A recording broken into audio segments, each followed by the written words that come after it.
Assalamualaikum warahmatullahi wabarakatuh. Perkenalkan, nama saya Vicky Paradis Albina. Saya adalah mahasiswi dari Prodi Manajemen Syariah.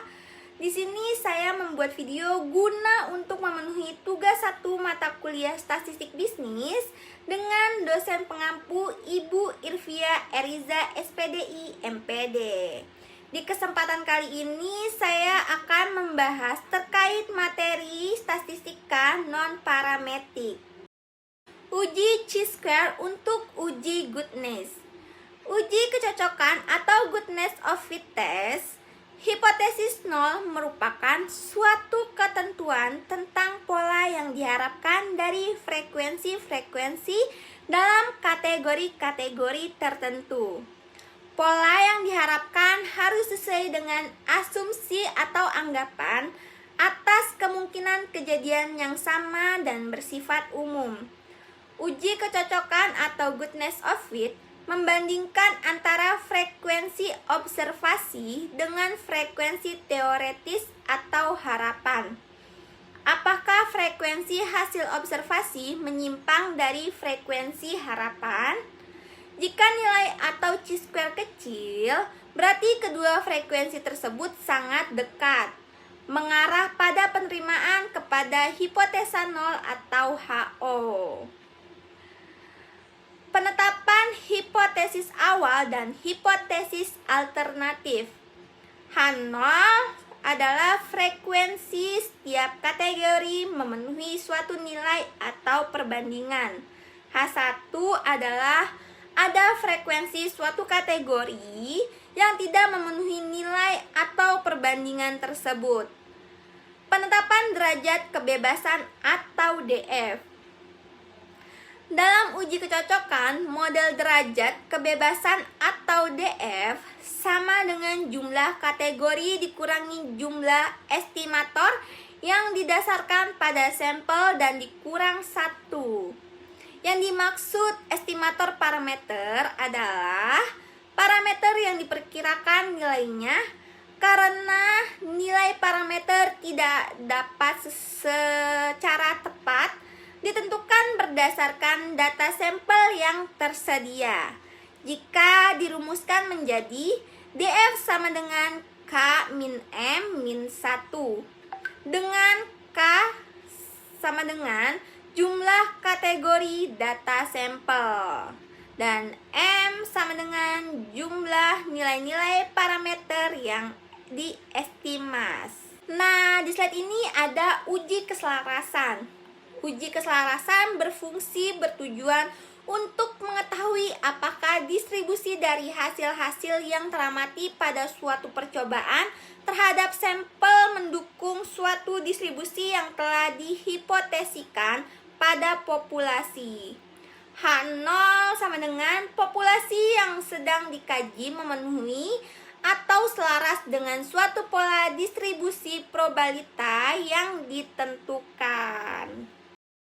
Nah, di sini ada pembahasan contoh goodness of fit. Data berdasarkan hasil sampel atau O, di wilayah A-nya ada 6, wilayah B-nya 12, wilayah C 14, wilayah D 8. Total barisnya adalah 40. Data yang diharapkan atau E, wilayah A 10, wilayah B 10, wilayah C 10, wilayah D 10, dan total barisnya ada 40. Nah, ada hipotesis. Sebelum memulai pembahasan langkah pertama yang harus diketahui adalah permasalahan dan tujuan dari soal yang ingin dicapai oleh peneliti. Pertama, peneliti ingin membuktikan bahwa pendistribusian sama rata, sehingga bisa memperkirakan hipotesis. Ini hipotesis yang digunakan dalam penelitian ini. HO adalah distribusi alat penggilingan di keempat wilayah merata atau sama. Dan HA adalah distribusi alat penggilingan keempat wilayah tidak merata atau tidak sama. Yang kedua ada nilai kritis. Kedua perlu diperhatikan yaitu nilai kritis. Maksud dari nilai kritis tersebut adalah nilai batas dari penentuan keputusan hipotesis mana yang diambil. Sehingga ini sangat perlu dilakukan berdasarkan penjelasan di atas. Dalam kasus di atas tidak perlu ada parameter yang diestimasi. Oleh karena itu, DF sama dengan K dikurang 1 sama dengan 4 dikurang 0 dikurang 1 sama dengan 3. K sama dengan jumlah kategori data sampel atau A, B, C, dan D. Selain itu, tingkat signifikasi yang digunakan adalah 0,05 atau 5%, sehingga nilai kritisnya adalah X2 atau 0,005 banding 3 sama dengan 7,81. Nilai 7,81 ini diperoleh dari tabel chi-square. Untuk mengetahui nilai tersebut harus punya tabel chi-square. Nah, yang ketiga ada nilai hitung.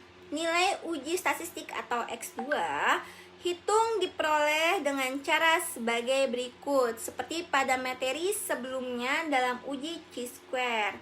X derajat sama dengan 0 dikurang pangkat 2 per sama dengan 6 dikurang 10 pangkat 2 per 10 tambah 12 dikurang 10 pangkat 2 per 10 ditambah 14 dikurang 10 pangkat 2 per 10 ditambah 8 dikurang 10 pangkat 2 per 10 sama dengan 40 per 10 sama dengan 4.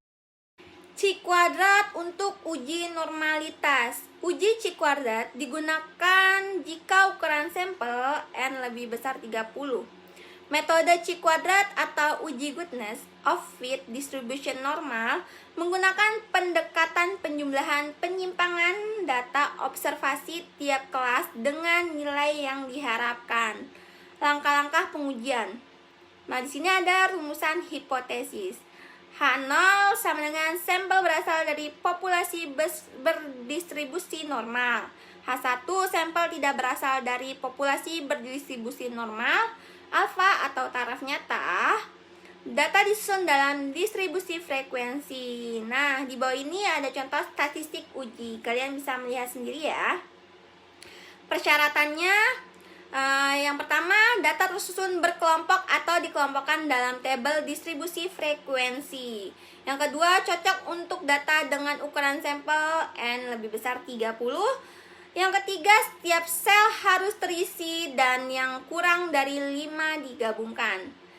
Signifikasi uji nilai hitung dibandingkan dengan tabel atau chi-square. Jika nilai hitung kurang dari nilai tabel, maka diterima dan ditolak.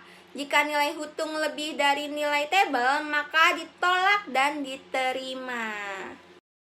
Nah, di slide ini ada contoh soal. Tinggi badan masyarakat Kalimas pada tahun 1990. Yang pertama 140 sampai 149 cm, tinggi badannya jumlahnya ada 6. Yang kedua 150 sampai 159 cm, jumlahnya ada 22. Yang ketiga 160 sampai 169 cm, jumlahnya ada 39. Yang keempat 170 sampai 179 cm, jumlahnya ada 25. Yang kelima 180 sampai 189, jumlahnya ada 7. Dan yang keenam 190 sampai 199, jumlahnya ada 1. Dan jumlah total keseluruhannya 100 orang ya. Selidikilah dengan alfa sama dengan 5%, apakah data di atas berdistribusi normal?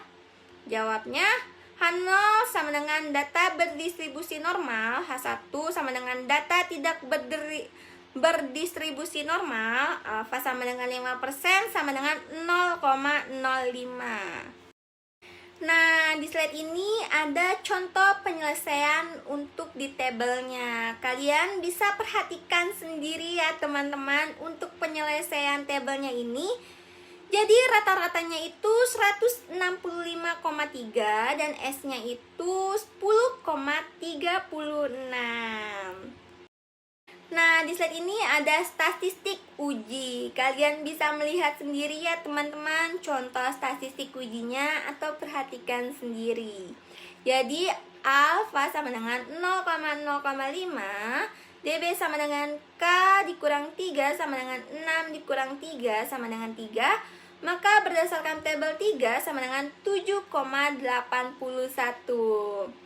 Kriteria uji tolak HO jika X pangkat 2 hitung lebih besar X pangkat 2 alfa diterima. Dalam hal lainnya ternyata X pangkat 2 hitung sama dengan 0,2238 lebih besar X pangkat 2 alfa sama dengan 7,81.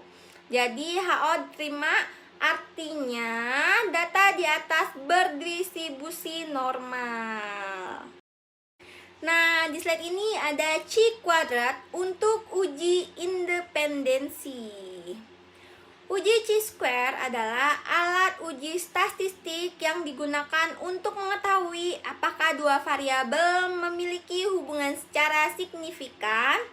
Contoh soalnya, misalnya kita ingin mengetahui apakah ada hubungan antara merokok dan serangan jantung.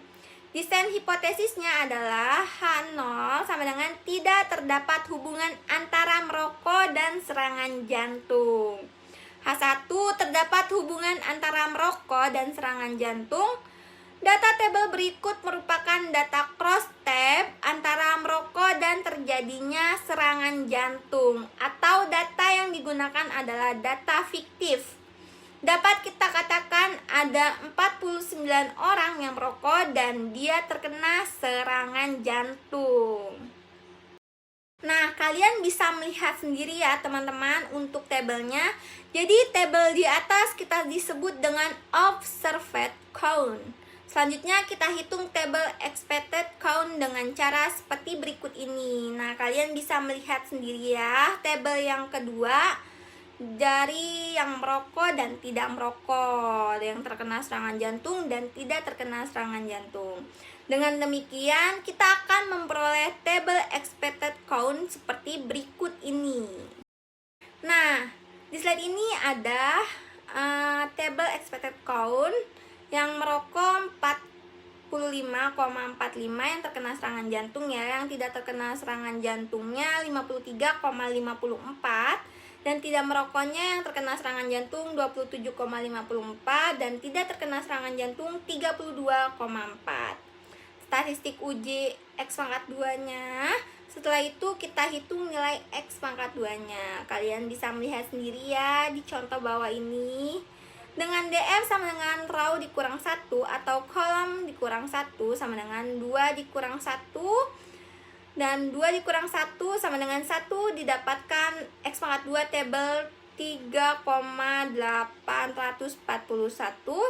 Karena nilai X pangkat 2 hitung lebih kecil X pangkat 2 tabel 1,37 lebih kecil dari 3,84.